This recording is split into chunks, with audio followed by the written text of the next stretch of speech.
मुलीचं लग्न करायचं आहे 8 वर्षांनी, काय हरकत नाही. म्युच्युअल फंडमध्ये 22 ते 25 हजार रुपयाची SIP सुरू करा. 8व्या वर्षी 41 लाख रुपये जमा होतील. 8व्या वर्षी नंतर तेच पैसे परत गुंतवणूक करा आणि 25,000 रुपये महिना परत घ्या. ज्या दिवशी लग्न जमेल त्या दिवशी पैसे काढून घ्या. आणि जर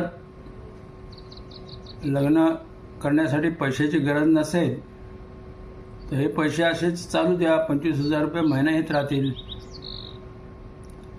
आणि तुमच्यानंतर एक 10-11 कोटी रुपयाची रक्कम जमा होऊ शकते. अर्थात म्युच्युअल फंडमध्ये सरसकट 15% रिटर्न मिळालं तर हे सहज शक्य आहे. आणि म्युच्युअल फंड बाजार जोखमीच्या अधीन असतं. तसं पूर्वानुभव पाहून तुम्ही अंदाज तर घेऊच शकता. तेव्हा पहा, मुलीचं लग्न करायचं आहे तर एक 22 ते 25 हजार रुपयाची SIP आवश्यक आहे. आमच्या चॅनलला लाईक, शेअर आणि सबस्क्राईब जरूर करा. आमच्या चॅनलचं नाव आहे आस्क इन्शुरन्स, म्हणजे विमा आणि विविध उद्योग. धन्यवाद.